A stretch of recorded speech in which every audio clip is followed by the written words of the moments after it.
वारंवार परीक्षाची आहे, उद्या परीक्षा होणार नाही. त्या परीक्षेच्या विरोधात आपल्याला सक्षमपणे लढा द्यायचा आहे. कोणत्या परीक्षाही वेळेवर निघल, या परीक्षेसाठी आमची कमिटी लढत आहे. विद्यार्थ्यांच्या पुढाकाराने हा जो आंदोलन आहे हा मोर्चा पुढे आणलेला आहे. तुम्ही आज बी बघितलात ना तर सदाशिव पेठेत दोनच गोष्टी तुम्हाला दिसतील, ढेकणं आणि ग्रामीण भागातून आलेली पोरं. लाल दिव्याची कार ती लाल विस्त्याची चूल हा प्रवास अविश्वसनीय असतो.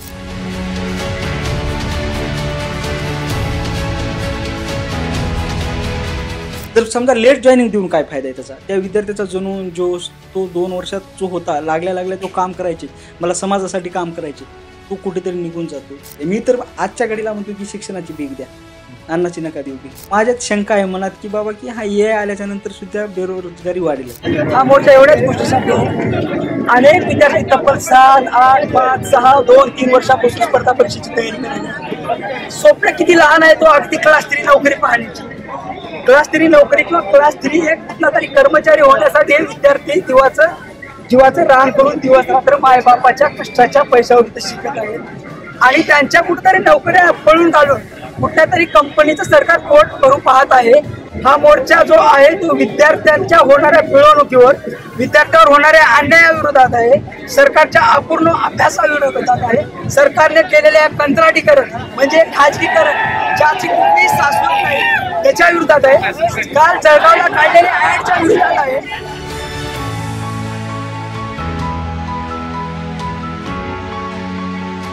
हा अशा वयात असतो की ह्याला वाटते की मला सगळ्या जगानं समजून घेतलं पाहिजे आणि ह्याला समजून घेणारा एकही माणूस भेटत नाही आजच्या रियालिटीत. त्याच्यातला रस काढून घेतला जातो. रस काढलेल्या ऊसाचा काय फायदा आपल्या जीवनात?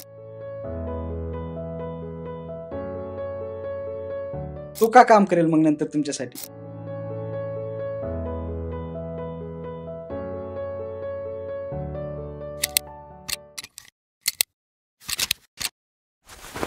नमस्कार, राम राम, जय Khandesh. Cutting pay meeting by Chetan Patil या पॉडकास्टवर तुम्हा सगळ्यांचं खूप खूप स्वागत आहे. मित्रांनो, ध्येय वेळा तरुण आंदोलक अशी ओळख असलेले श्रीनिवास गुट्टे आज आपल्या सोबत आहेत. दादा, तुझं खूप खूप स्वागत आहे. चहा घेऊयात आणि पॉडकास्टला सुरुवात करूयात. बिलकुल. येस.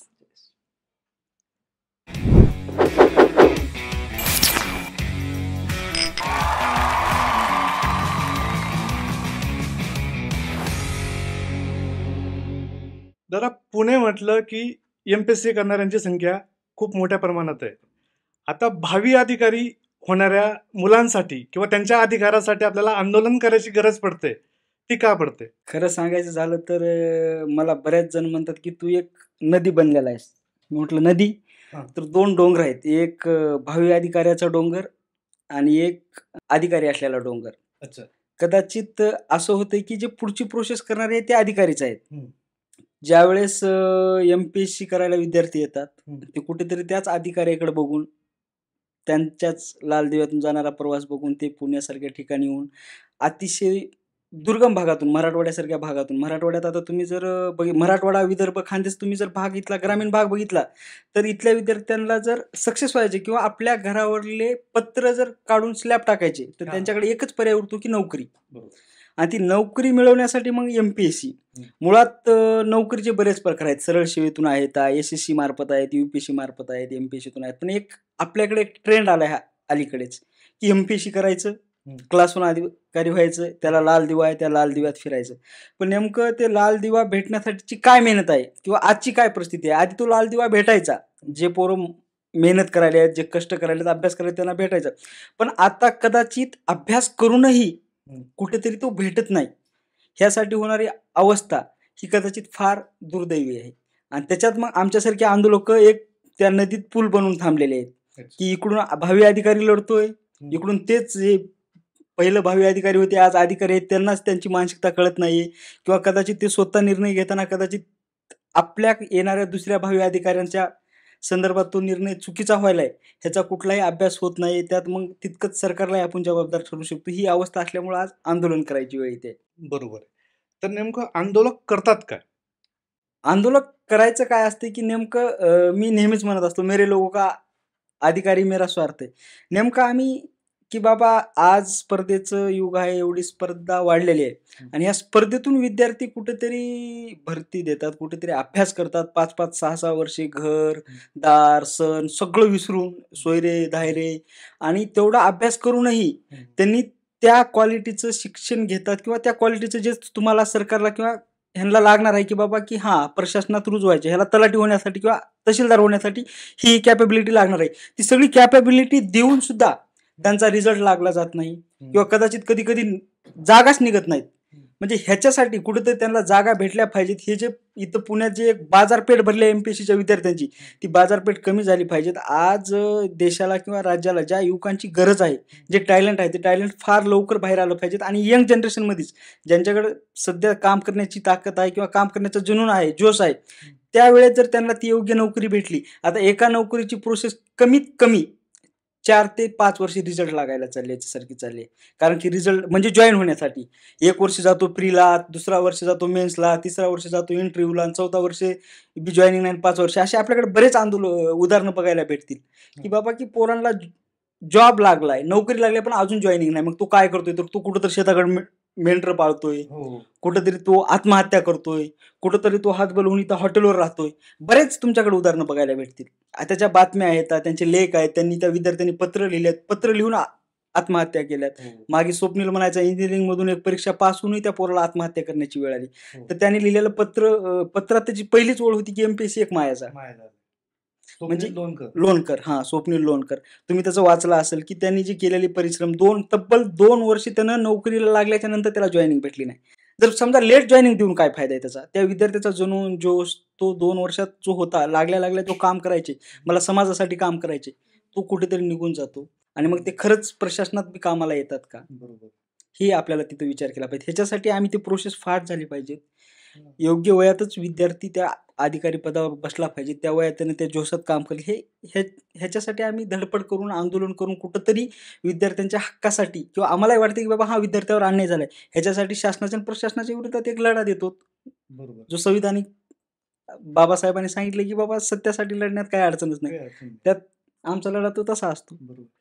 आता जे विद्यार्थी असतात त्यांचं आपण ठीक समजू एका लेवलला, पण जे अधिकारी आहेत म्हणजे जे पासआउट झालेले आहेत, ज्यांना नोकरीची ऑफर सुद्धा आलेली आहेत, फक्त रुजू झालेले नाही, तर त्यांच्याबद्दल किती वाईट गोष्टी की म्हणायला गेलं की तुम्ही क्लासरूम अधिकारी आहात आणि बघायला गेलं की तुम्ही बेरोजगार आहात.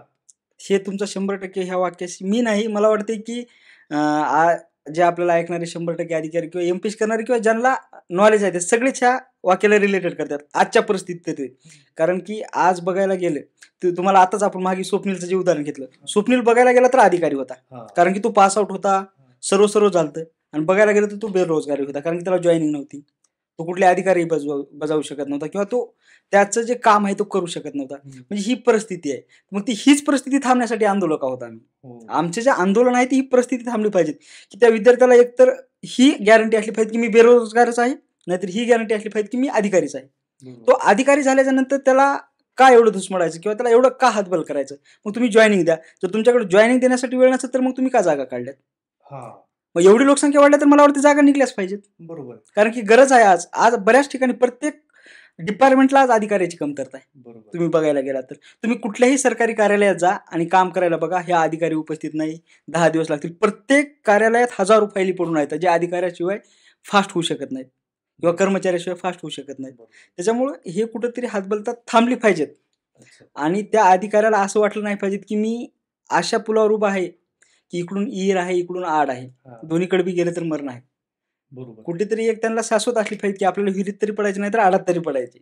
तर शासनाकडून किंवा व्यवस्थेकडून होणारा हा जो गोंधळ आहे की बाबा तुम्ही जागा काढतात, परीक्षाही घेतात, निकाल लावतात, पण पोस्टिंग देत नाही, हे कशामुळे होतंय? मी जर आता तुम्ही मला कारण मी परत तुम्हाला एक थोडासा इंटरप्ट करतो, कारण काहीतरी अभ्यास करून तुम्ही परीक्षा ऑर्गनाईज केली असेल की नाही, काहीतरी डोकं लावलं असेल ना, तर तुम्ही लोकांकडनं पैसेही घेतायत. ओके, तर ही कंप्लीट फसवणूक आहे असं नाही वाटत आहे का? हा मी तर म्हणतो की राज्यापुरता बघायला गेलं तर हा फार मोठा स्कॅम आहे. हा, तर तुम्ही जर साधा विचार केला तर आपल्याकडे आता एक साधं उदाहरण आहे की आरोग्य भरती. आरोग्य भरतीच्या जागा सरकारने का काढल्या? कर्मचारी कमी आहेत म्हणून. हे तरी आपण मान्य करू शकतो. जागा काढल्या म्हणजे कर्मचारी कमी आहेत. आणि त्याच्यानंतर आरोग्य भरतीला मला वाटते 900 का 1000 रुपये काहीतरी फीस ठेवली. आणि ते एका कॅन्डिडेटने 3 वेळेस तो फॉर्म भरलेला आहे आणि 3 वेळेस परीक्षा होऊन रद्द झालेली. एक वेळेस तर परीक्षाच झाली नाही. बापरे. आणि त्याच्यानंतर तो विद्यार्थी, आणि सेंटर कशी, होम जिल्हा नव्हताच. मराठवाड्यातल्या पोराचं सेंटर पुण्याला, पुण्यातल्या पोराचं सेंटर विदर्भात, विदर्भातल्या पोराचं सेंटर खानदेशला, खानदेशच्या पोराचं सेंटर इकडं कोल्हापूर साईडला. म्हणजे ही पळापळ. आणि एकतर एक्झाम मी सांगतो की महाराष्ट्रात एस टी महामंडळाचा संप सुरू होता आणि त्यावेळेस आरोग्य भरती निघाली होती. मला हे चांगलं आठवते, कारण की मी 2-3 पोरांना अमरावतीसारख्या ठिकाणी नेऊन सोडलं होतं परीक्षा देण्यासाठी. तर ह्याच्यात पोरांची अशी अवस्था होती की मग ते लोकल बस वगैरे ह्यांनी तिकिटाचं प्रमाण मला वाटतं 10 पट वाढवलं होतं. आणि हे फॉर्म भरलेले वेगळे पैसे. आणि आरोग्य भरती, मला एक सांगा की क्लास 4ची नोकरी देणारा पोराची घरची परिस्थिती काय असेल? कोट्याधीश तर देऊ शकत नाही ना. तो स्वतःची परिस्थिती बघण्यासाठी काय, किंवा रोजीरोटी किंवा जगण्यासाठी एक नोकरी बघणाऱ्या विद्यार्थ्याची ही अवस्था केली जाते. हा स्कॅमच म्हणू शकतो ना आपण, कारण की तुम्ही पैसे जमा करताय, फीस परत करण्याचं नाव घेत नाही. आणि तुम्ही कुठंतरी मग त्याच्यानंतर हे कसं काय घोटाळा झाला, जर आपण घोटाळ्यावर बोट ठेवलं तर राज्याचे जे मला म्हणता येईल की सध्याचे DCM किंवा CM जे होते, हे सरळ म्हणतात की तुम्ही आम्हाला पुरावे द्या. जर एखादा युवक केस करतो, मग ज्या ठिकाणी गोंधळ झालाय तिथल्याच सेंटरच्या परिसरातल्या पोलीस स्टेशनला केस घेतली जाते, त्याच्यावर गुन्हा दाखल केला जातो, पेपरला बातम्या येतात, व्हिडिओ व्हायरल होतात, तरी अजून कसली हे द्यायचे? मग तुम्ही यासाठी चौकशी करा. आमची मागणी होती ना, तुम्ही चौकशी करा. हा जर स्कॅम नाहीये ना, तुम्ही नितळ आहात ना, तर आम्हालाही दाखवा पारदर्शकता. आमचा हक्क आहे तो.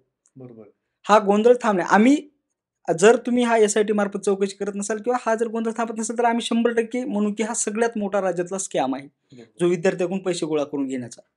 विद्यार्थ्यांच्या बराबर खिशात हात, म्हणजे थोडक्यात असं करायला की विद्यार्थ्याच्या खिशात पैसे ठेवल्यातून स्वतःवर खर्चून घ्यायले. चोराच्या उशाला पॉकेट ठेवणं. बरोबर. आणि त्यात ते तुम्ही आशा दाखवतात लोकांना. हा, ही तर सगळ्यात मोठी दुर्दशा आहे की बाबा राज्यातली अनेक युवक, आता तुम्ही कोरोनाच्या नंतर तर बघला असाल की खरं तर आरोग्य सेवकाची आरोग्य भरतीची फार मोठी गरज आहे. कोरोनाच्या नंतर तुम्ही कोरोनाच्या कार्यकाळात बघितलात की तुम्हाला जे एक्सपायर झालेल्या बॉडीज आहेत, डेड बॉडीज उचलायला सुद्धा लोक कमी पडले होते आपल्याला. म्हणजे इतकी कमतरता आहे आरोग्य सेवकाची. तर हे आरोग्य PWC असो किंवा MPW, हे कुठलेही अधिकारी कर्मचारी असो, यांची गरज आहे आज. तरी पण त्यांना कुठेतरी आशा दाखवली जाते. मग ते पोरं वर्षभर घरातले घर सोडतात, कारण की बऱ्याच विद्यार्थ्यांचा आज राज्यात स्वतःच्या 200-400 रुपये कमाईवर गावाकडल्या रोजगारावर घर आहे, तरी पण ते कुठेतरी म्हातारे आई बापाला कामाला लावतात आणि ते कुठेतरी शिकायच्या ठिकाणी येतात. बऱ्याच पोरं सिंगल पॅरेंट आहेत, कोणाला आई नाही, कोणाला वडील नाहीत.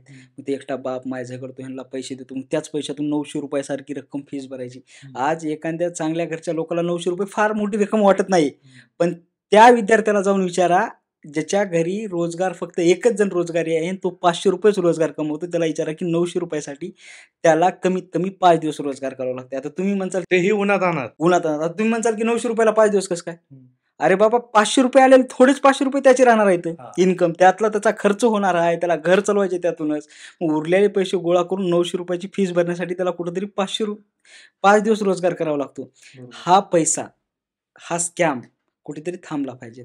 माझं तर बऱ्याच जणांनी एक आवाज उठवला होता की बाबा की 5,000 रुपये किंवा एक कुठलीही रक्कम ठरवा, जी वर्षभर एकदा फॉर्म भरला, एकदा पैसे भरली की वर्षभर कुठलीही जागा निघू त्याचा फॉर्म भरता येईल. म्हणजे एक ठराविक रक्कम भरायची आणि त्याच रकमेमध्ये जितकेही तुम्हाला एक्झाम वाटतील तेवढ्या एक्झाम करून घ्यायच्या. आता UPSC सारखी केंद्र शासनाची, SSC सारखी 100 रुपये फीस घेतात.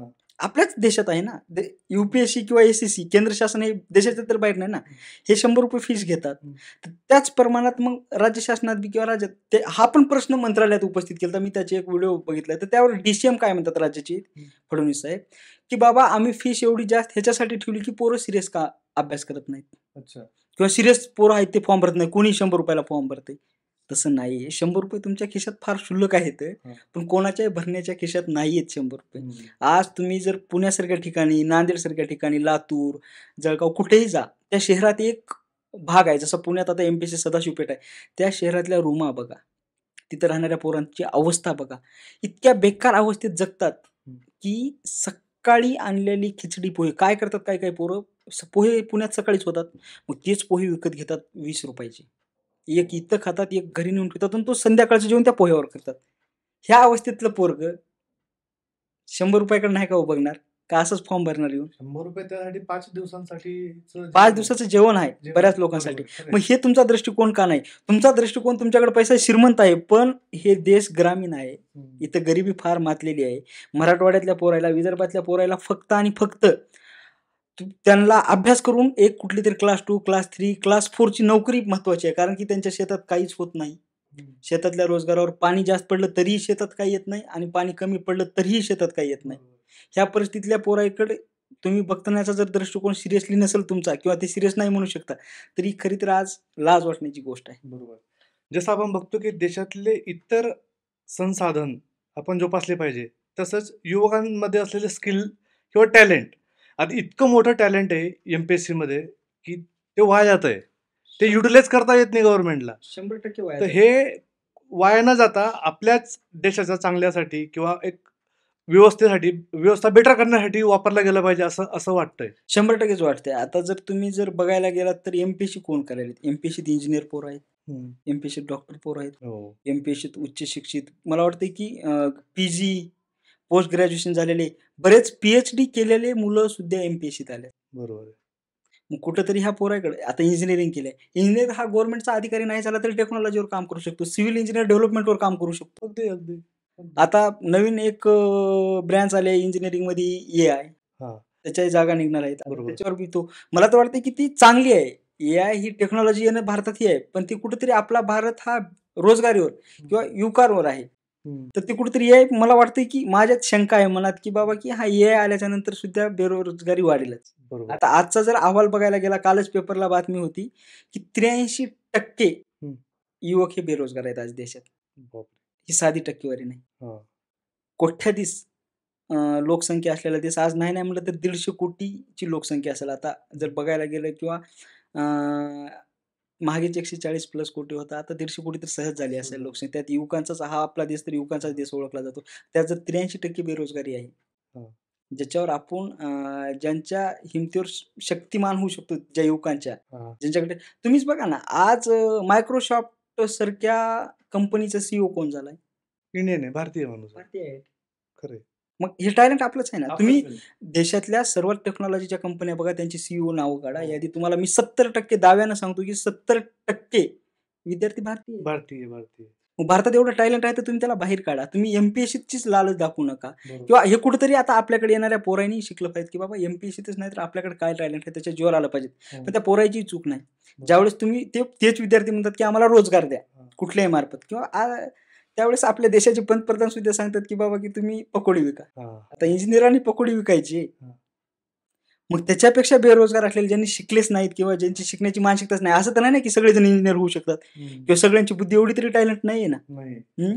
त्याच्यामुळं मला वाटतं की शिक्षण पद्धतीत कुठेतरी बदल झाला पाहिजे, की विद्यार्थ्यांची व्यावसायिक पद्धत आली पाहिजे थोडी, की त्याला रोजगार देण्याची पद्धत आली पाहिजे, आपल्याकडे रोजगार दिला पाहिजे, तर हे आत्महत्येचं प्रमाण 100% कमी होऊ शकतं. आणि हे जे तुम्ही जसं म्हटलं ना की रोजगार दिला गेला पाहिजे, किंवा जे रोजगारासाठी जे काही एक्झाम घेतली गेली आहे तो नियम तरी पाळला पाहिजे. हा, म्हणजे तुम्ही रोजगार द्या का घरी बसून तर अजिबात नको, पण तुम्ही जी एक्झाम घेतल्यानंतर ज्या जागा तुम्ही सांगितल्या 350, 400 ज्या काही असतील त्या भरायला पाहिजे, फसवणूक न करता.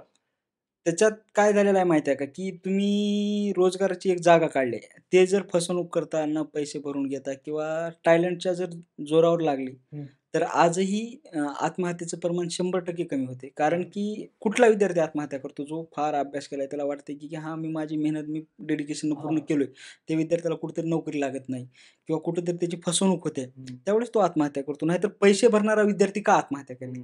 हा साधा प्रश्न आहे. अधिकारी लेवलच्या व्यक्तीला अधिकारी पद न मिळता त्याला असं टपरीवर काम करणं, हॉटेलमध्ये काम करणं, त्याच्या स्वाभिमानाला दुखापत होते अशा गोष्टीने. आता तुम्हाला सांगू का, आज भारतात तेवढी जागा रिक्त आहेत की हे म्हणतात की बाबा आमच्याकडे पगारी काढण्यापुरते पैसे नाहीत. आता तुमच्याकडे बरेच आहे ना, एसटी महामंडळ पण फ्री केलं ह्यांनी, गरज नव्हती ना.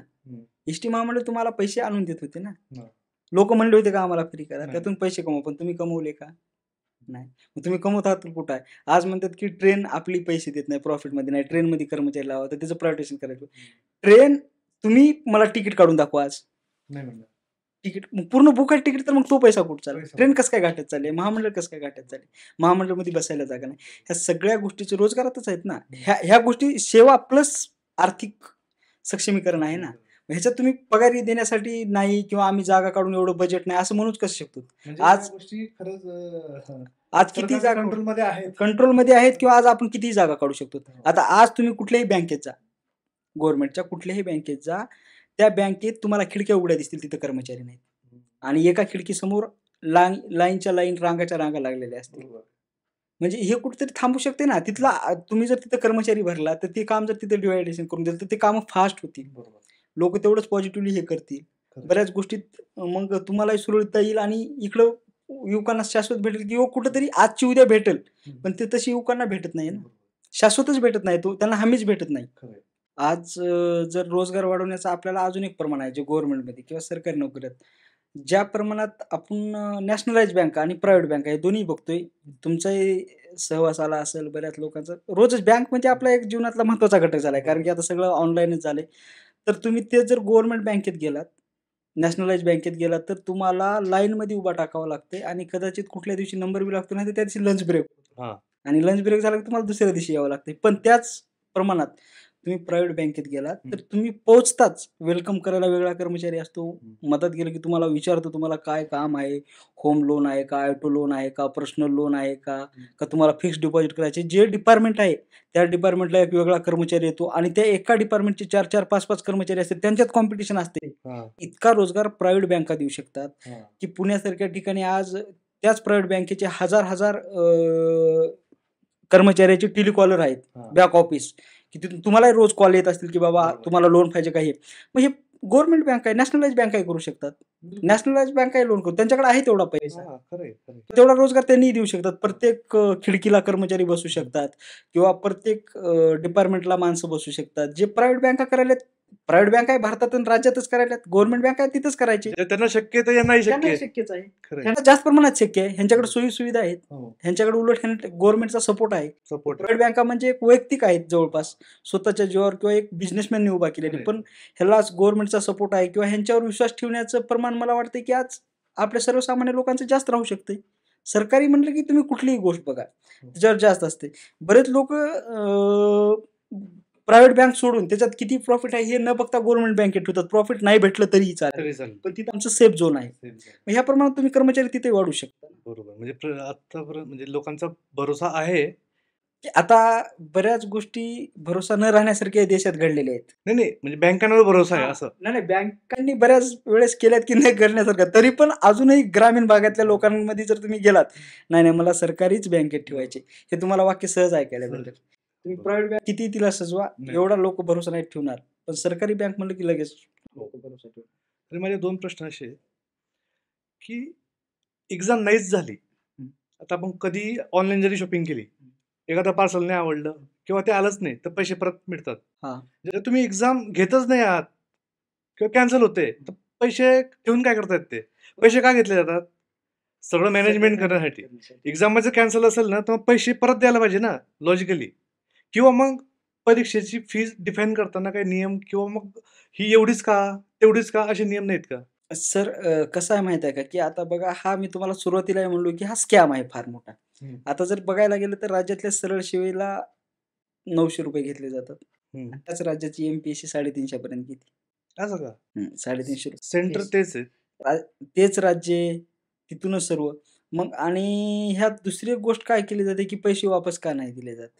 ते पैसे त्याच्यासाठी घेतले जातात. मुळात मला काय म्हणायचे की बरं तुम्हाला सेंटरला एक्झाम घ्यायची तर तुम्ही राज्यातल्या प्रत्येक जण टॅक्स द्यायला आज, त्या पैशातूनही तुम्ही एक्झाम कंडक्ट करू शकतो.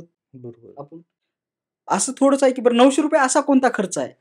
कितीही खर्च काढला तर एका कॅन्डिडेटवर 900 रुपये खर्च येऊ शकत नाही, कारण की तुम्हाला सेंटर तर नवीन विकत घ्यायचे नाहीत. ते स्कूल कॉलेजेस तेच वापरतात, त्याच्यातच हे करायचे तुम्हाला. पेपर तोच वापरायचे साधा. त्या पेपरची लईत लई जर होलसेलमध्ये जर आपण प्रिंट केली तर किती 1-2 रुपयापर्यंत खर्च जाऊ शकतो. समजा किराया नाही घेतली ती बिल्डिंग, समजा गव्हर्नमेंटनं म्हणलं की नाही बाबा तुमची एक्झाम घ्यायची तर आम्ही किरायानंच देऊ, समजा सरकारला किरायानं दिलं तरी असा किती एका दिवसाचा किराया घेणार आहे? हे सगळं कुठंतरी स्कॅम करायचे, हे कुठंतरी एक पैसा चोरण्याची एक नवीन ट्रिक आहे. बरोबर. हे त्याच्यासाठी आहे. नाहीतर आज तुम्ही Amazon, फ्लिपकार्ट सारख्या जरी कंपनीत बघला तर पार्सल परत गेलं की 2-3 दिवसात 1-2-4 रुपये कमी करून काहीतरी त्यांचा जो टॅक्स आहे तो कमी करून लगेच देऊन टाकतो. खरं आहे. तो पण टॅक्स सरकार घेते. हा. जीएसटीच कट केले. तिथला जरी तुम्ही मुद्दा काढला ना तर तो सुद्धा पैसा सरकारच्याच झोळीत जातो. म्हणजे मोठा खरंच हा ते फार मोठा स्कॅम आहे. खूप मोठा स्कॅम. लोकांना फार उशिरा लक्षात येईल. हो. आणि हे जे प्रकरण आपल्या डोळ्यासमोर येतंय आता, तरी अशी किती लोकांची संख्या असेल की ज्यांना खरंच ऑफर आलेली आहे पण कामावर रुजू नाही करून घेतला आतापर्यंत? असे तुम्हाला सांगतो राज्यात हजारो विद्यार्थी तर आज हजारो तास लागू. आता तुम्ही एक साधं उदाहरण घ्या की माझं 20 फेब्रुवारीला झालेलं आंदोलन. मला काहीतरी नोव्हेंबर महिन्यात एक शिष्टमंडळ भेटायला आलं की एस टी महामंडळ चालत होता वाहकचं. आणि त्यांनी माझी नांदेड जिल्ह्यात लोहा तालुक्यात भेट घेतली आणि त्यांनी प्रकरण सांगितलं. मी पूर्ण कागदपत्रे वगैरे बघितले तर NTD म्हणजे NTDचे विद्यार्थी होते. 168 होते रत्नागिरी, 17 होते ठाण्याचे, म्हणजे 168 टोटल 185 विद्यार्थी. तर ह्यांनी जॉईन झाले होते 2016ला. म्हणजे ह्यांना नोकरी भेटली होती. एक्झाम, ट्रायल, मेडिकल सगळं 2016ला झालं होतं. तर आज 2016ला त्यांचे तेव्हा वय असतील कमी. आता एस टी महामंडळाची परीक्षा द्यायला वय पण कमी जमत नाही. तर त्याचं काय असतंय की तुम्हाला बॅच बिल्ला काढायचा असतो, तुम्हाला ड्रायव्हिंग लायसन काढायचं असते, त्याचं मला काहीतरी EV काहीतरी लायसन काढायचं असते, अशी काहीतरी त्याची एक मोठी प्रोसेस आहे. आणि त्यानंतर तुम्हाला ते एक्झाम पास करू शकतात तुम्ही. आणि आता ते असं राहिलेलं नाही की तुम्ही कंडक्टर होऊ शकतात डायरेक्ट बॅच बिल्ला काढून. तर तुम्हाला लायसन कंपल्सरी आहे, कारण की एस टी महामंडळाने एक नवा नियम काढलाय. ड्रायव्हर, वाहक तथा चालक दोन्ही पाहिजे हां तुम्ही. हां अल्टरनेट. तर त्यासाठी ते लायसन वगैरे. तर त्या लोकांची ऑलरेडीच वय फार झालेली. त्या 187 जणांपैकी आज जॉईनिंग लेटर भेटलं पण ते 187 आज जॉईन होऊ शकत नाहीत. बापरे. त्याचा प्रश्न काय आहे म्हणजे तर तेच विद्यार्थी कुठेतरी ट्रका चालवायला जाऊन ऍक्सिडेंटमध्ये मेले, बघा. कुठेतरी आत्महत्या केल्या. हा. आणि त्यातल्या काही जणांनी कतरून सगळं सोडून देऊन कुठेतरी शेती, कुणाकडे तरी रोजानं, कोणाकडे तरी उचली घेतल्यात. आता बरेच विद्यार्थी आहेत 2-4 ट्रक मालकाकडे उचल घेऊन कामाला आहेत की वर्षी की आता आम्ही ऊसाची गाडी तुमची चालवणार. बघा. त्या पोरायला जॉईनिंग लेटर. आता माझ्या आंदोलनानंतर सरकारच्या गोष्ट लक्षात आणून दिली. हे तब्बल 7 वर्षे निवेदन घेऊन जात होती की सर आम्ही लागलोय, आम्हाला बापरे. जॉब द्या. 7 वर्ष 2016 ते 2023. आणि मग 2023च्या नोव्हेंबरमध्ये हे प्रकरण माझ्याकडे आलं. त्यानंतर मी हे प्रकरण हाताळलं आणि 2024च्या 20 फेब्रुवारीला हे मी आंदोलन एस टी महामंडळाच्या जे व्यवस्थापक कार्यालयात केलं. तिथल्या त्या अधिकाऱ्याशी बोललं, पूर्ण सविस्तर माहिती दिल्याच्या नंतर तो तिथलाही अधिकारी मला काय म्हणला माहिती आहे का, सर तुम्ही आता हे काय करा, हेच लेटर घेऊन जा CM साहेबाकडे आणि DCM कडे. अरे जर आम्ही DCM कडे CM कडे जायचं मग तुम्हाला का बसवलं? बरोबर. तुम्ही दूत आहात ना आमच्यातले आणि त्यांच्यातले, तुझा मग ते तुझं प्रोसेस आहे ना, आमची थोडीच प्रोसेस आहे. तर ही कंडिशन तिथं मी होतो, मी कुठेतरी चळवळीतला आहे किंवा मी रोज या लोकांमध्ये भेटतोय म्हणून कुठेतरी मला समजलं किंवा माझ्यासोबत बी सहकारी चळवळीतले होते. पण हे जे एस टी महामंडळ ट्रकवर ड्रायव्हर असणाऱ्या पोराची किती बुद्धी असेल, त्याला सरपंचाला काय बोलायचं कळलं ना, तो मुख्यमंत्र्याकडे कसा जाईल? खरंय. एखाद्या अधिकारी जर त्याला सांगतोय, मग हे ढेकण्यासारखं रक्त प्यायल्यात ह्या लोकांचं. आणि मग वरून आपणच काय म्हणतो की आत्महत्या करणं चुकीचं आहे. आत्महत्या करणं चुकीचं आपण म्हणतो, पण त्याच लोकाला माहित असते जो आत्महत्या करायला ना की नेमकी आत्महत्या करण्यापर्यंत माझी परिस्थिती आहे, त्याला प्रवृत्त करणं पण केलेलं आहे. खरं. की बघा एखाद्या बेरोजगाराला भेटून, बेरोजगार नाही तर तुम्ही स्वतः राहून बघा 2 वर्ष बेरोजगार, तुमची परिस्थिती तुमच्या लक्षात येईल. तुमच्या घरापासून तुम्हाला नालायक समजलं जाते. बरोबर. तुमची ती कॅपेबिलिटी असते, तुम्ही त्यासाठी ठरलेले असतात, तुम्ही तेवढं करू शकतात, पण तुम्हाला घरात सुद्धा नाकारा समजलं जाते. ह्या अवस्थेत समाजात तुम्हाला इज्जत नसते, तुमच्याकडे खाण्यासाठी रात्रीच्या जेवणाचे पैसे नसतात. ह्या अवस्थेत कारण की क्लास 3 क्लास 4ची नोकरी बघणारे कोणते पोर आहेत ज्यांच्या घर चालवण्याची अवस्थाच नाही, घरी काही नाही, ते पोरं इकडे येतात कारण की कुठेतरी आपण सुधरू. आणि हे पोरं मेहनतीनं काम करतात. त्यांच्याकडे असतं ते फक्त बुद्धिमत्ता, बाकी श्रीमंती नसते. त्यांच्या बुद्धिमत्ता आणि करण्याची क्षमता. हा. आणि ते करून सुद्धा जर करून नोकरी दिली तुम्हाला जात नाही. कोण पाहिजे की बाबा नोकरी कुणाला पाहिजे? ज्याच्याकडे बुद्धिमत्ता आहे, ज्याच्याकडे करण्याची क्षमता आहे, त्यांना तुम्ही रोजगार द्या. 100% प्रगती होईल. बरोबर. तुम्हालाही फायदा होईल त्याला आणि त्या विद्यार्थ्यालाही फायदा होईल. ही मानसिकताच राहिलेली नाही. असे कितीतरी विद्यार्थी आहेत. आता तो इंजिनिअरिंग ज्याला आत्महत्या केली तर त्याला थोडं एकट्यालाच नाकारलं होतं. त्याच्या भरती जेवढी लागली होती तेवढे नाकारलीच होती ना. 2 वर्ष तो बेरोजगारच होते. कुठला तरी एक मेंढीपाळ आहे, ते त्यांचं नाव श्रवण गांजे. तो आता नाशिकचा 2 वर्ष झालं तो मेंढर राखतोय. तो बघायला गेला तर अधिकारी, त्याचा सत्कार झाला, त्याच्यावर 1001 रुपयाचा गुलाल पुष्पगुच्छाचा खर्च सुद्धा त्याच्या घरच्यांनी नातेवाईकांनी केला. सहाय्यक अभियंतामध्ये जलसंपदा विभागामध्ये तो अभियंता आहे. अभियंता आहे. बरोबर. म्हणजे ते 2 वर्षापर्यंत रोज मरतो. रोज मरतो. बरोबर. यासाठी तो जर अभियंता झाला असता तर त्यानं अजून कॉन्ट्रॅक्टरला कामं देऊन त्या कॉन्ट्रॅक्टरच्या हाताखाली रोजगार वाढविले असते. तर या सगळ्या प्रोसेसमध्ये असं वाटतंय का आता की एमपीएससी वरचा विश्वास लोकांचा उडत चाललाय? बघायला गेलं तर एमपीएससी नशीबवान आहे. आतापर्यंत सगळाच विश्वास उडून जायला पाहिजे होता, पण त्या प्रमाणात गेलेला नाही. तुम्ही आज बी बघितलात ना, तर सदाशिव पेठेत 2च गोष्टी तुम्हाला दिसतील. ढेकणं आणि ग्रामीण भागातून आलेली पोरं. हेच काय झालंय माहिती आहे का? कुठंतरी अधिकाऱ्यांनी ह्यांना एक स्वप्न दाखवलं, कुठंतरी सरकार एक लालूच दाखवते. मागच्या वेळेस तर राजशिवला मला वाटतं 170 काहीतरी असा 200च्या मधला आकडा काढला होता जागेचा. लाखो पोरं फॉर्म भरणार आणि 200 पोरं कर्मचारी होणार. त्याच्यानंतर आंदोलन करून 600 प्लस नेला. 600 आणि 700च्या मधात हा आकडा घेऊन गेला. म्हणजे जर तुम्ही 700 काढण्याची तुमच्याकडे कॅपॅसिटी आहे, तर तुम्ही 200 का काढले मग? हा, म्हणजे 700 काढू शकतात तर जागा 2000 असतील तुमच्याकडे. असू शकतात. हा 100% आहेत. मग हे एमपीएससीचा खरं तर विद्यार्थ्यांनी आता लक्षात यायला पाहिजे विद्यार्थ्यांच्या. पण विद्यार्थी ते तड देत आहेत, ते संघर्ष करतायत आणि ह्या विद्यार्थ्यांची सहनशीलता आपण बघितली पाहिजे. 9-9 वर्षे 8-8 वर्षे विद्यार्थी टिकून आहेत. म्हणजे विद्यार्थी काही करू शकतात. ह्यांना जर तुम्ही थोडी संधी दिली ना, या संधीचं सोनं करू शकतात. खरी संपत्ती आहे खरी देशाची. संपत्ती आहे देशाची. ही देशासाठी फार उपयोगाची पोर आहेत.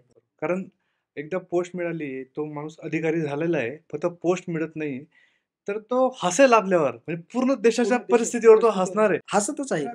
म्हणजे त्याला मोठी मोठी भाषणं, तो मोटिवेटच होणार नाही. मोटिवेटच होणार नाही. तुम्ही करू शकत नाही. मोटिवेट अरे बाबा मी रीड केले, सगळा अभ्यास करून बसलेला आहे, अधिकारी माणूस आहे. तो सगळा अभ्यास करतो, तो सगळी मेहनत करतो. एखाद्या वेळेस PSIचा तर तो ग्राउंड मारतो. ह्या सगळ्या गोष्टी करून त्याला सगळीकडून कॅपेबल होतो. सगळीकडून वाटतं की आता हा माझं झालंय.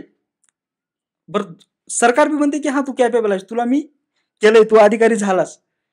आणि त्याच्यानंतर सरकार त्याला जॉईनिंग देत नाही. 2 वर्ष देत नाही, 4 वर्ष देत नाही. मग त्याच्यासाठी माझ्यासारखा कोणीतरी उठतो, नाहीतर विरोधी पक्षातला कोणीतरी उठतो, आंदोलन करतो. आंदोलन करून मग कुठंतरी सरकारला जाग येते किंवा इलेक्शनच्या तोंडावर आता चला जॉईनिंग देऊन टाकू, बकळ पिळले.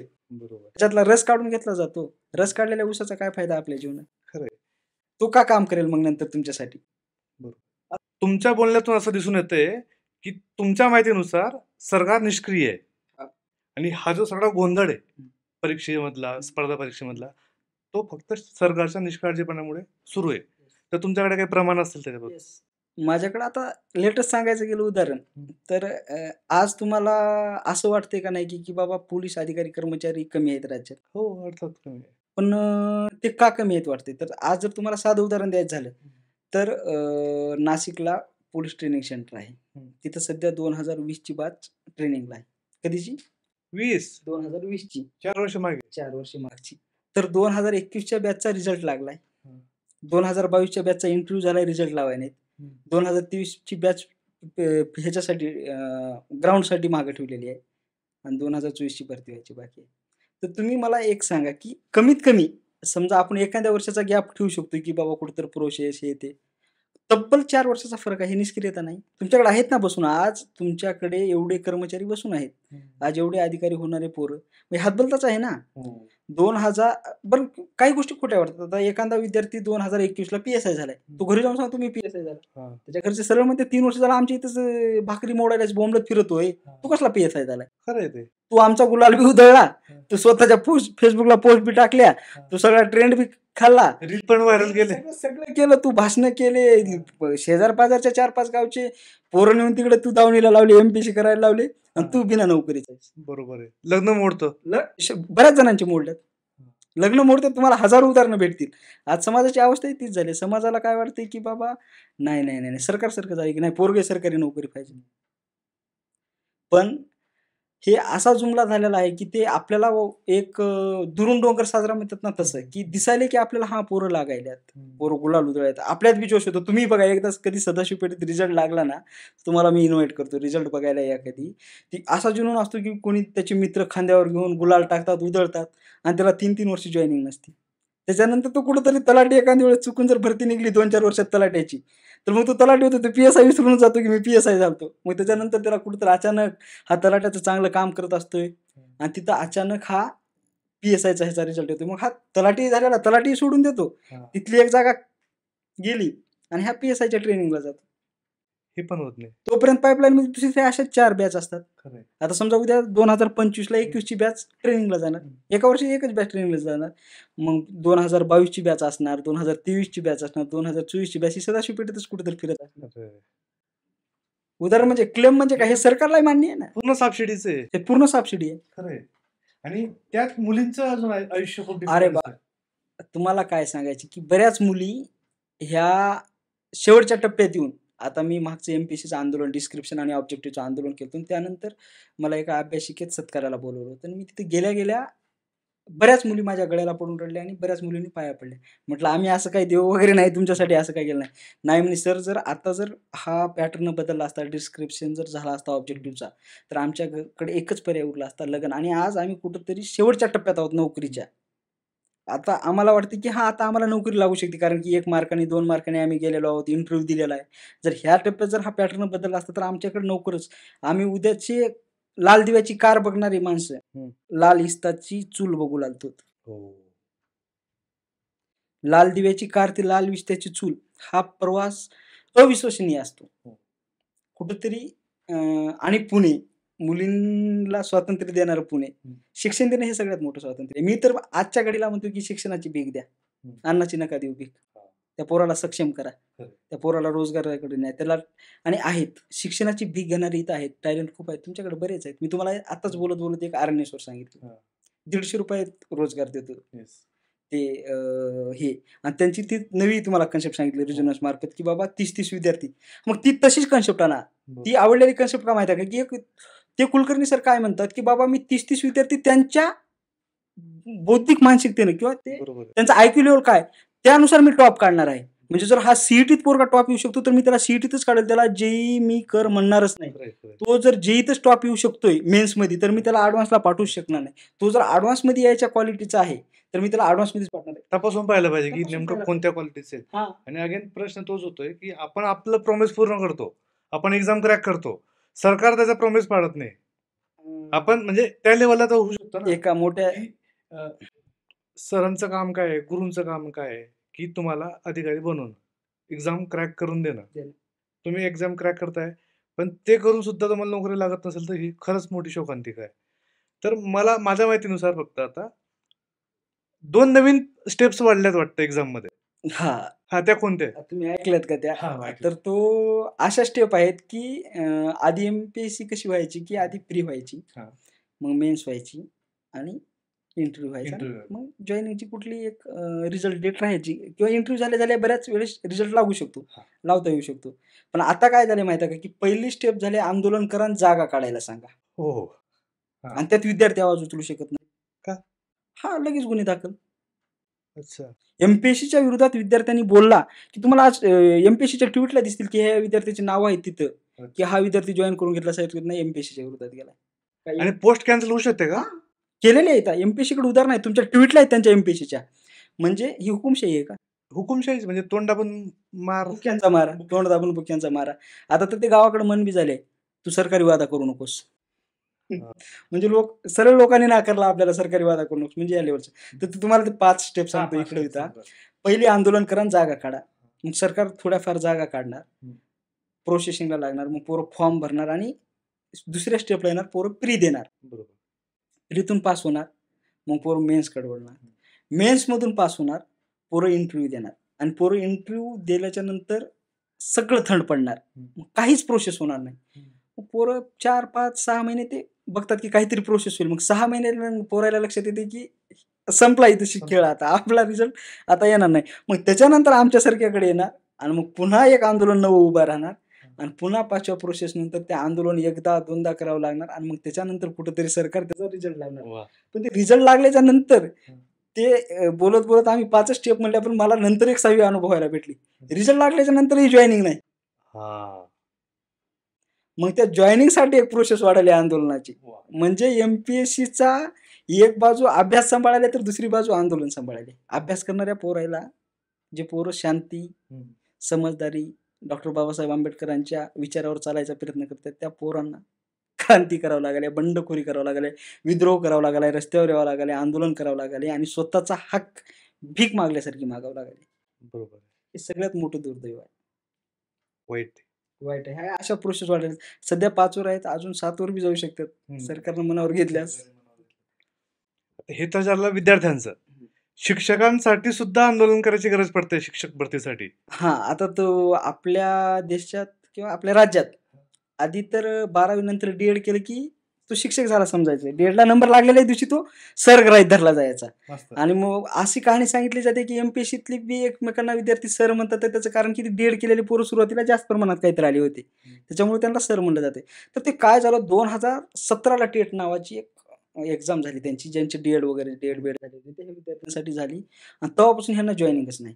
खरं तर आज समाजाच्या प्रत्येक घटकाला ज्याची गरज आहे, समाज ज्यांच्यामुळं एवढा प्रगत झालाय त्याला आपण शिक्षक म्हणतो. मला वाटतं की शिक्षकाचं स्थान आपल्या आयुष्यात सगळ्यात मोठं आहे. गुरुचं स्थान, आणि सगळं त्याच्यावर अवलंबून आहे. थोडक्यात तुम्हाला कुठल्याही गोष्टीचं साधं जरी आज आपण आता तुम्ही समजा की कोणी इंजिनियर आहे, कोणी डॉक्टर आहे, कोणी काही बनवते, त्याला शिक्षकाची गरज आहे. आणि त्या लोकांना जर रस्त्यावर येऊन आंदोलन करावं लागत असेल तर ही आपल्या राज्याची सगळ्यात मोठी दुर्दैव आहे. कारण की ज्या शिक्षकांनी विद्यार्थ्यांना शिकवण्याचा पिंड घेतलाय, विद्यार्थी घडवण्याचं ठरवल्यात, पण ते असे नाहीत की ती शिक्षक थंड पडले. ते 17 पासून आंदोलन करतात. बापरे. पण तुम्हाला जाग येत नाही. त्या आंदोलनात आम्ही आंदोलक कमी आणि शिक्षक जास्त. मी तर असे आंदोलक बघितलं. तुम्ही जर शिक्षक भरतीचे आंदोलन बघितलं तर त्यात बघा, त्या जे शिक्षक मुली होत्या ना, तर त्यांनी जे आता त्यांना शिक्षक म्हणायचं का नाही, मी ते मला तो प्रश्नच पडायचा. कारण की त्यांनी टेट तर दिले, तर आपण मागं म्हणल्यासारखं बघायला गेलं तर अधिकारी, नाहीतर बेरोजगारी. तसे ते त्यांची अवस्था रात्रभर इथं पुण्यात आंदोलन करायचे ते, किंवा जिल्हा परिषदला इथल्या तिथल्या त्यांना ना जॉईनिंग भेटायची, आणि त्यांना मान्यता भेटलेली बरं का की तुम्ही शिक्षक आहात, पण 2017 पासून जॉईनिंग नाही. आणि त्याचे आंदोलन करायला ते महिला, ते पोरं, त्यांची लेकरं बाळं सगळेच आंदोलनात. ते शिक्षक भरतीचं आंदोलन म्हणजे बघण्यासारखं आंदोलन असायचं. का माहिती आहे का, लहान लेकरं त्यांची रडायला, दूध पाजवणं, कुणाचा नवरा सोबत आलाय तर कुणाची सासू सोबत आली आहे ते लेकरू सांभाळायला, ह्या प्रकारचं आंदोलन करून 2017 पासून आज तुम्ही वर्ष मुभा की कंप्लीट 7 वर्षाच्या कार्यकाळात आता जॉईनिंग दिल्यात. 2017 ते 7 म्हणजे तब्बल हे शिक्षक 7 वर्षी की तुम्ही शिक्षक आहात. काय उपयोग या गोष्टी. मग त्यांना शिक्षक म्हणायचं का? तुम्ही फक्त ते नामधारी द्यायचं का की तुम्ही आहात शिक्षक, सर म्हणलं तुम्हाला भेटला मोठेपणा. पण त्यांना शिक्षक व्हायचे, त्यांना देश घडवत घडवत स्वतःचं पोट भरायचे. उमेद गेली त्यांची 7 वर्ष. उमेद गेली, त्यांनी त्यांची जगण्याची स्टाईल बदलली, रोजगारावर आले. इथं चाकणमध्ये सिक्युरिटी गार्डचं काम करणारे 7 ते 8 पोरं होते. शिक्षक भरती झाल्याचं आंदोलन झाल्याच्या नंतर मला इथंच चाकणमध्ये भेटले होते पुण्यात. म्हटलं इकडं म्हणे सरकार थांबू शकते म्हणे 7 वर्ष, पण आम्हाला कुठं 7 वर्ष थांबायला जमणार आहे, आम्हाला तर घर पोचायचे. आणि आता एवढे जण झालोत की आता जर आम्ही लेकरं इकडे बाहेर प्रायव्हेट शिकवायचे म्हणलं तर कुणाकुणाचे धरून शिकवायचे. त्याच्यामुळं ही इतकी वाईट परिस्थिती आहे की शिक्षकांवर बी वेळ येते. हे कुठेतरी 100% थांबलं पाहिजे. आणि सरकारने ह्याला मोठ्या मनानं स्वतःला दोषी मानून, शासनानं प्रशासनानं मोठ्या मनानं स्वतःला दोषी मानून ह्याच्यात बदल करावा. खरंय. मला खरंच बरं वाटलं की आपण हा पॉडकास्ट केला. खरंच एक आय ओपनर पॉडकास्ट होता. आपण रिअल फॅक्टवर बोलले की खरंच एमपीएससी दुरून डोंगर साजरा, असं जसं म्हटलं तसं आतला मायाजाल काय आहे, आतलं स्कॅम काय सुरू आहे, आणि उगाच कोणत्या तरी आपण मोटिवेशनल व्हिडिओ पाहावं आणि लगेचच सगळं सोडून एमपीएससीच्या मार्गाला जावं, ते इतकं पण सोपं नाही आहे. कारण मला आठवतंय मी 2010-11 मध्ये मी 12वीत असेल आय थिंक, तेव्हा सुद्धा विश्वास नांगरे पाटीलचा व्हिडिओ एकदम व्हायरल झालेला होता. आणि तेव्हा म्हणजे माझ्या बॅचमॅटल्या प्रत्येक मुलाला वाटायचं की अधिकारी व्हायचं, आणि झाले पण असेल किंवा दिलेली असेल एक्झाम, तर ते थोडंसं तुम्ही रियालिटीला फेस करावं असं मला वाटतं. तर त्यावर तुम्हाला काय वाटतंय की आता जे लोक तयारी करणार आहेत, तुम्ही जर प्रमाण काढलं ना एमपीएससीचं, तर तुम्हाला 0% भेटेल. इतके कमी विद्यार्थी जॉईन होतात आणि लागतात. तुम्ही विद्यार्थ्यांनी एमपीएससी केली नाही पाहिजेत असं माझं मत नाही, पण तुम्ही खरंच तुमची कॅपॅसिटी आहे का, तुमची आर्थिक स्टेबलता आहे का, तुम्ही स्टँड आहात का, घरून तसा सपोर्ट आहे का, हे बघून एमपीएससी केली पाहिजे. कारण की एमपीएससी एक ही नशा झाली. तुम्ही एमपीएससी करून बघा, तुम्ही एका वर्षात एमपीएससी सोडू शकत नाही, 2 वर्षात 3 वर्षात. तुम्हाला एक्झिट पॉईंट लक्षात आला पाहिजे. मग तो येतच नाही. का माहिती आहे का, तुम्हाला ह्या वेळेस 280 मार्क पडल्यात उदाहरणार्थ समजा, पुढल्या वर्षी 285 पडली की वाटतं की आपण जवळ चालू, आणि मागून येणारी पिढी तेवढी झपाट्याने आली, आणि पुढच्या पिढीपेक्षा मागची दरवेळेस येणारी पिढी ही एक्स्ट्रा टॅलेंट घेऊन येते. वर्जन घेऊन यायले. मग त्यातले काही लागतात, ह्यातले काही लागतात आणि जे राहणारे जे आहेत ते तसेच राहिलेत. ना त्यांचा उपयोग स्वतःला आहे, ना राज्याला आहे, ना घरच्यांना आहे. आणि ते कुठेतरी हातबल व्हायलेत. चूक त्यांची बी नाही, कारण की समाजाचा जो दृष्टिकोन झालाय तो कुठला दृष्टिकोन झालाय, की प्रत्येक मुलात अधिकारी. बरोबर. आता इतकी लोकसंख्या वाढली आहे, सरकारकडे जागा नाहीत, असूनही सरकार काढत नाही आणि त्यात हे प्रमाण. तर ह्याचं कुठेतरी अवेअरनेस वाढवण्याकडे आमचा कल असेल. बरोबर आहे. त्याच्यानंतर एम-पी-एस-सीच्या विद्यार्थ्यांसाठी पुण्यात काउन्सिलिंग सेंटर उघडता येतील. ह्याच्यावर मला बोलायचं होतं. ह्याच्याकडे एक आमचं लक्ष आहे. आणि जे तुम्हाला मी जेवणाबद्दल म्हणलो, तर माझा आता तोच येणारा प्रोजेक्ट त्याच्यावरच चाललाय, की मी सकाळचा नाश्ता ₹10 आणि संध्याकाळचं जेवण ₹20 1-2 संस्था घेऊन कसं मला अवेलेबल करता येईल पुण्यात, ह्याच्यावर माझं चाललंय. सेटअप वगैरे सगळं झालंय जवळपास. आता काही 2-4 मीटिंग राहिल्यात माझ्या, त्याच्यात मी पूर्णतः ते एक पाऊल असेल. आणि त्याच्यानंतर की आजपर्यंत जसं आंदोलनं केलोय, कदाचित त्याच्या पुढं जर समजा अधिकाऱ्यांचं हे येणाऱ्या अधिकाऱ्यांनी जर बसून चर्चा करून जर ह्याच्यातून मार्ग निघत असतील तर चर्चा करून काढू, किंवा पुन्हा आम्हाला आंदोलन करायची वेळ आली तर आंदोलन करून किंवा रस्त्यावर उतरून पुन्हा एम-पी-एस-सीच्या विद्यार्थ्यांसाठी किंवा थोडक्यात बेरोजगार विद्यार्थ्यांसाठी म्हणतो. एम-पी-एस-सीचं नाही, आता मागे कंत्राटीकरणाचं फार मोठं आंदोलन 16 तालुक्यात आंदोलन झालं आमच्या.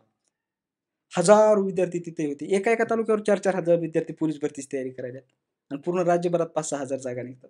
बरोबर. ही अवस्था. तर हे ह्याच्यात अवेअरनेस आणून, की विद्यार्थ्यांचा कल कुणीकडे आहे, त्या कलानुसार विद्यार्थ्यांना तिकडं जायला कसं भाग पाडता येईल आणि विद्यार्थ्यांची काउन्सिलिंग कशी करता येईल. आता सध्या आपण 11वी-12वी नीटला काउन्सिलिंग करतात किंवा बरेच काउन्सिलिंग सेंटर आहेत, पण एम-पी-एस-सीसाठी असं कुठलंही नाही.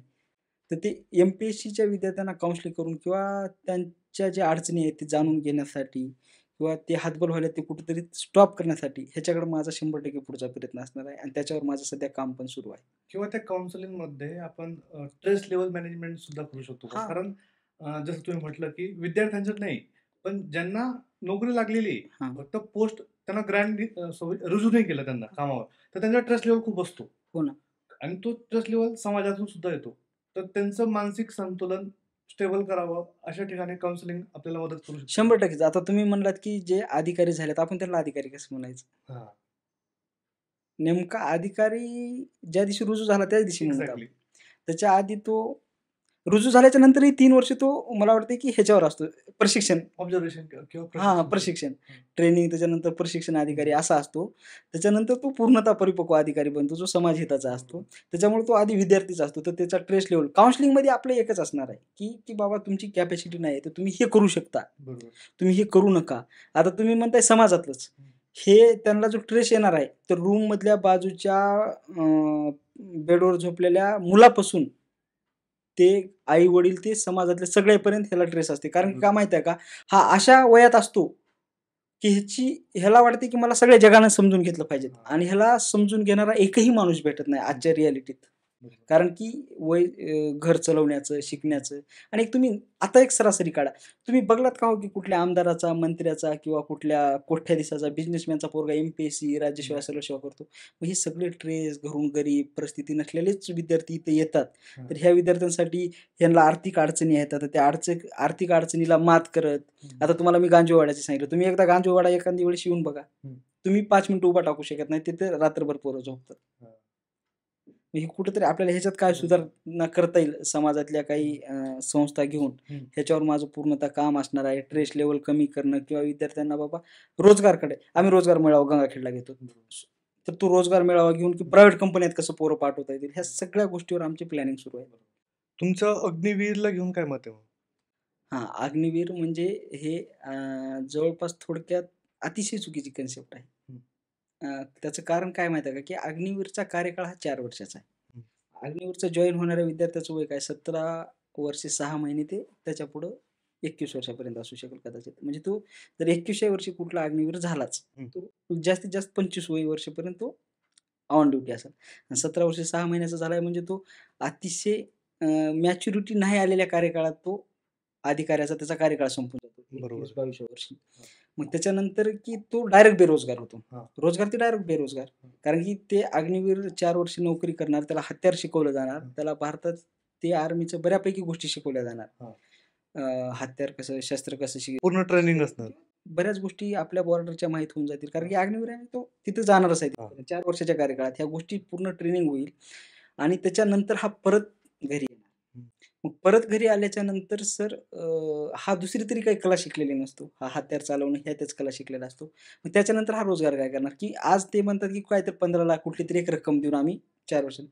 मला एक सांगा की कुठला व्यवसाय असा की 15,00,000 तो 15,00,000 घेऊन 21व्या वर्षाच्या नंतर तो आयुष्य जगू शकेल 15,00,000त. हं. मग त्याला काहीतरी करावंच लागेल. बरोबर. मग ज्याने हत्यार चालवलं, ज्याला मार, धाड किंवा संरक्षणाचे हेच आहे, तो पुढे जाऊन काय करू शकतो? पुढे जाऊन तो नक्षलवादीही बनू शकतो. हां. याची शक्यता आपण नाकारूच शकत नाही. बरोबर. आणि जर तसं जर घडलं तर आत्ताच आपण पुण्यात सारख्या ठिकाणी एक धुमाकूळ बघितली आहे की कोयता गँग. हां. कोयता गँग बरोबर. आणि हत्यार अवेलेबल होणं भारतात फार मोठी गोष्ट मोठी नाही. गोष्ट नाही. बिहारमध्ये होतात, राज्यात होतात. तुम्ही बऱ्याच ठिकाणी आता पण आपल्या इथं पुण्यात असो, मुंबईत, नांदेडला तर कुठल्याही शहरात जा, बऱ्याच ठिकाणी गोळ्या घालून हत्या झालेली आहे. बरोबर.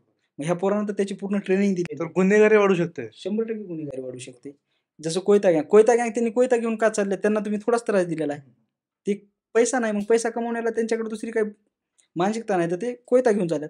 तर ह्यांच्याकडे दुसरं काही राहणारच नाही पर्याय. खरं. मग हे तुमच्यावर गन घेऊन यायला किती वेळ लागणार आहे? बरोबर. कारण की ह्यांच्याकडे पूर्ण प्रशिक्षण असते आणि ह्यांच्यातलं भेव मिळालेलं असते. हं. जो माणूस भेव मिळालेला आहे तो काही करू काही शकतो. करू शकतो. खरं आहे. आणि त्याचं वय असं असते की यंग असते. असं नाही की आर्मीत बी हत्यार शिकवलं जाते 15 वर्षांनी 17 वर्षांनी तो बाहेर येतो. तोपर्यंत तो इतका मॅच्युअर झालेला असतो की ते- त्याला देशाचं महत्त्व कळते. हं.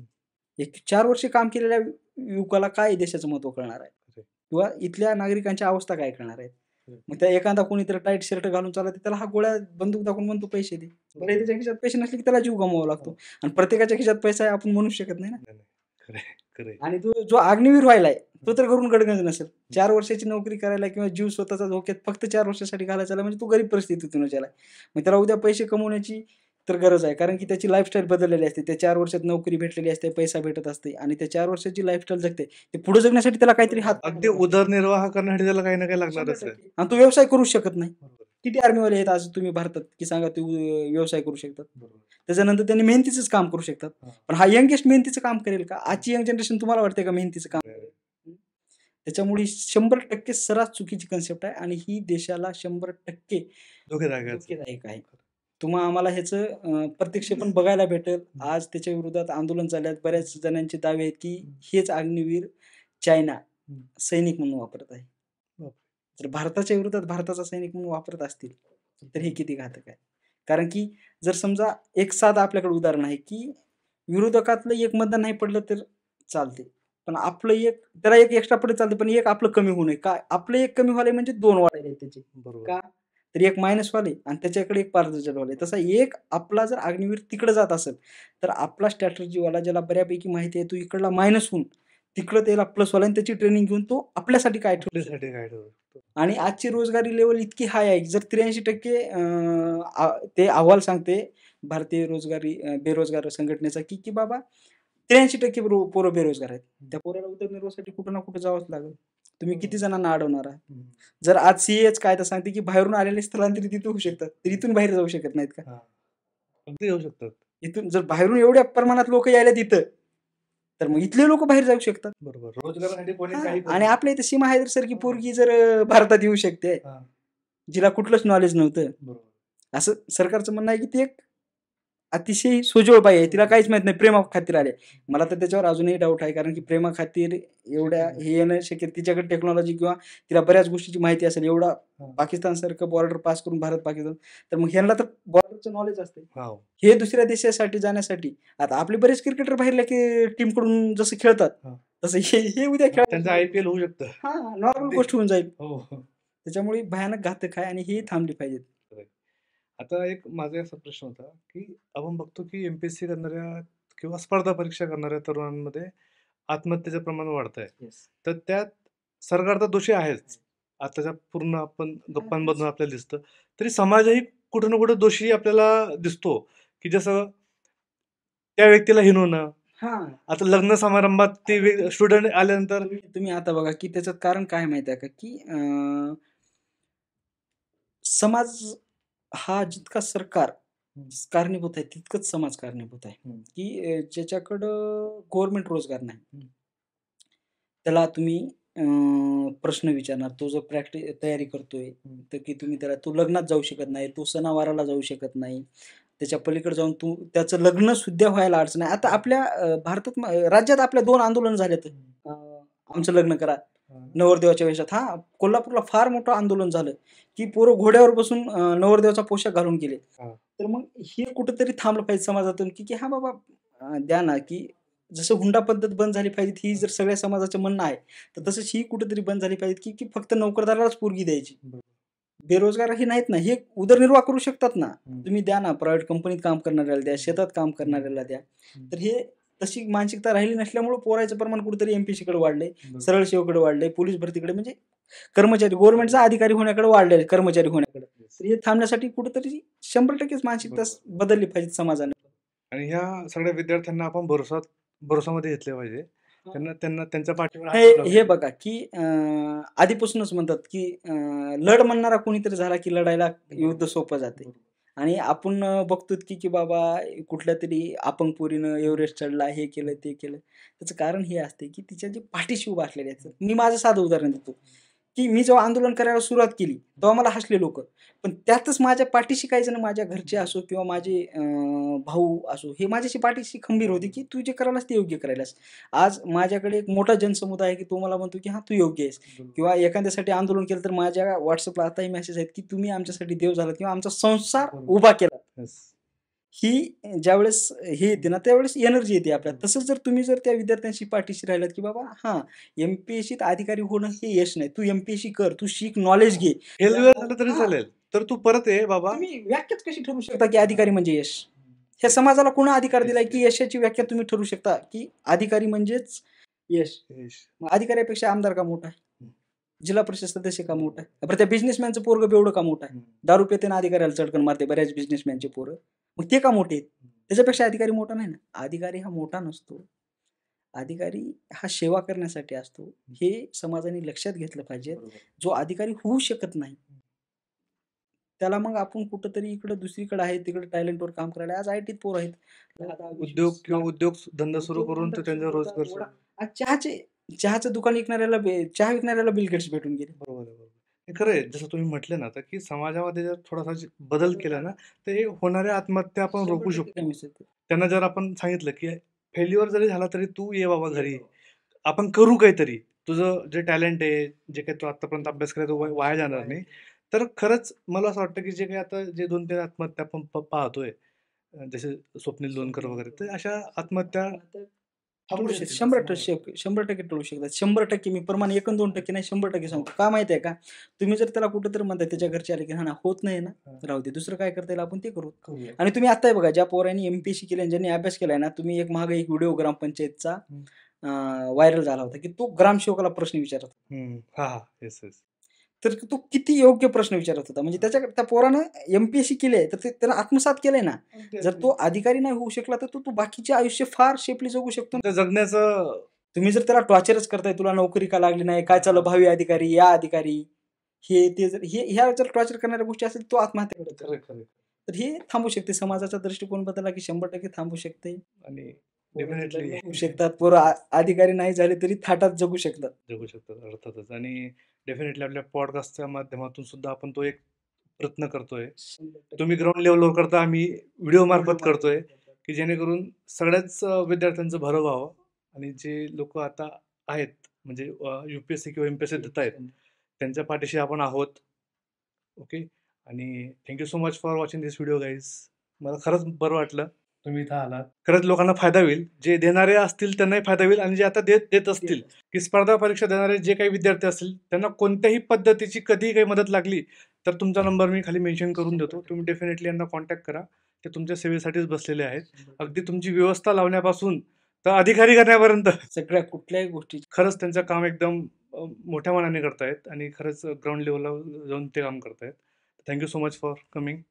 आणि असंच आपण काम करत राहू. नक्कीच पुन्हा भेटू, पुन्हा येऊ. Thank you so much.